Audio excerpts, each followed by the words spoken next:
Romance anime has leveled up lately. These aren't throwbacks, sequels, or cult revivals. They're recent, standalone stories that actually live up to the hype. If you're looking for what's good right now, this is the list.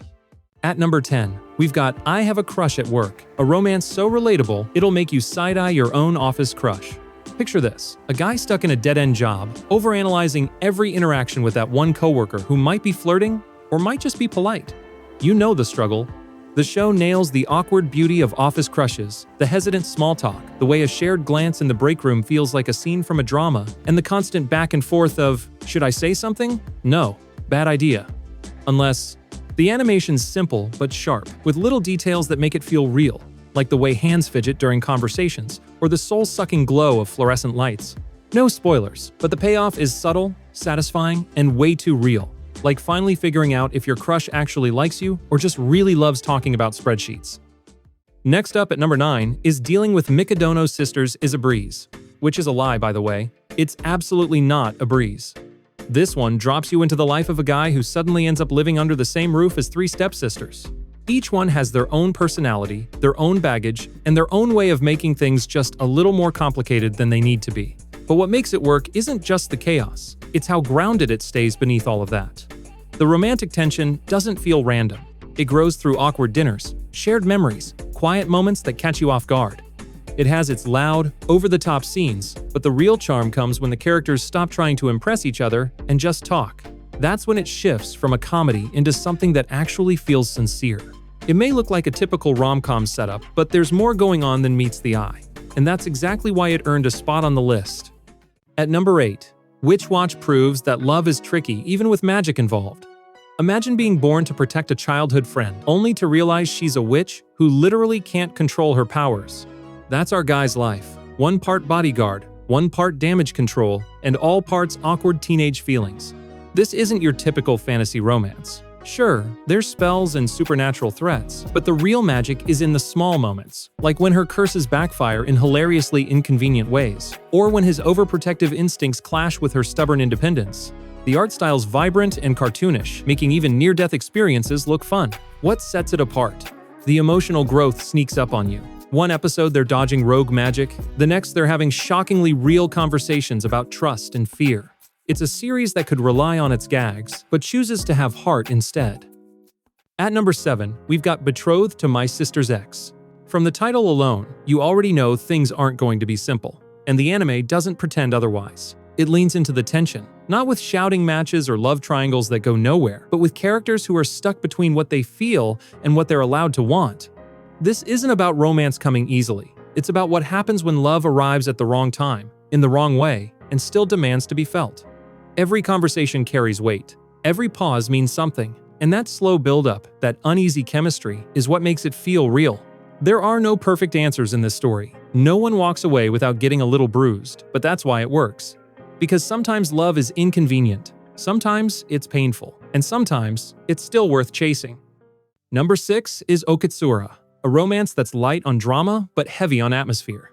It drops you into the warmth of Okinawa without trying to impress you. Locals speak in their own rhythm, traditions flow into everyday life, and the love story? It unfolds quietly, like it's always been there, just waiting to be noticed.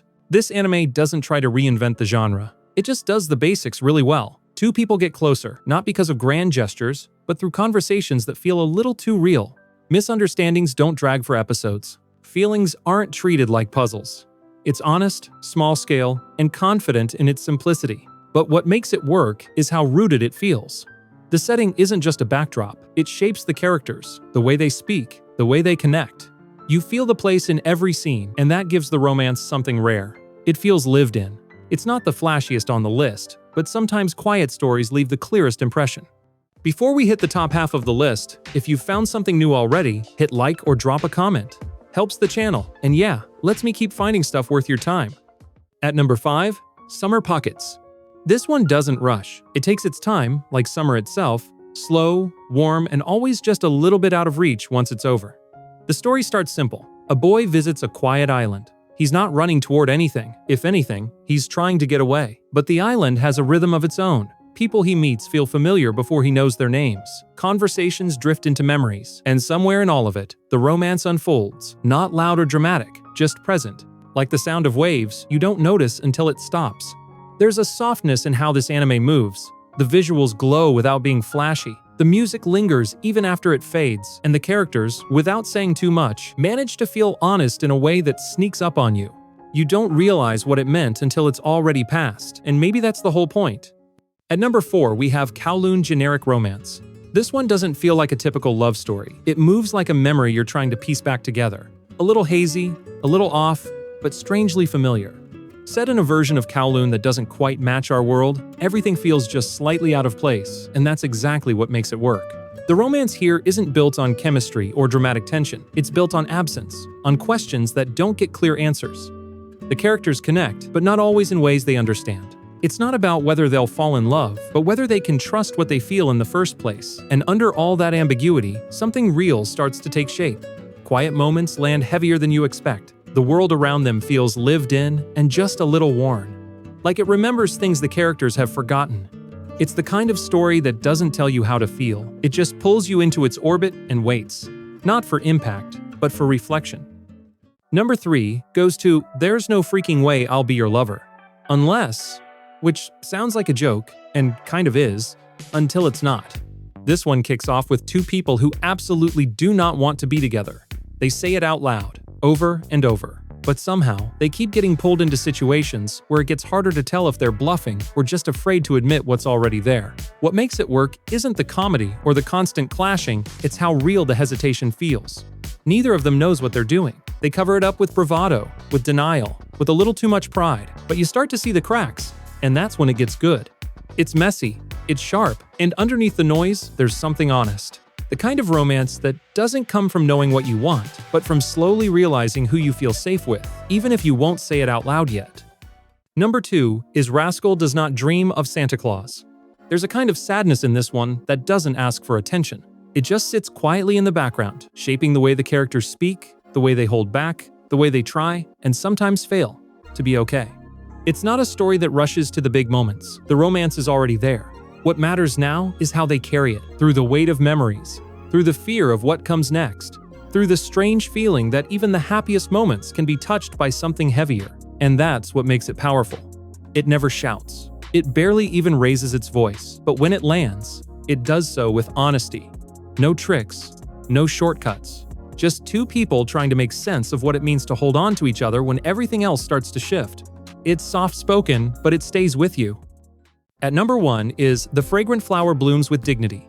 From the first episode, it knows exactly what it wants to say. Not about big romantic moments or sweeping gestures, but about how connection starts with attention. The way two people listen, how they speak, what they hold back, and what they're brave enough to say anyway. There's a calm honesty to it. The characters meet each other without games, without pretending, and that quiet sincerity becomes something strong. The tension doesn't come from will they, won't they. It comes from watching two people carefully build something that matters to them, even if no one else understands it. This is a romance that values intention. It gives space for growth, for awkward moments, for shifts in perspective. And it reminds you that real affection isn't about timing or luck. It's about effort. Quiet, ongoing effort. That's what makes it stand out. It feels real, not because it tries to be dramatic, but because it knows love doesn't need to be loud to feel permanent. All right, that's the list. I'm out. See you in the next one.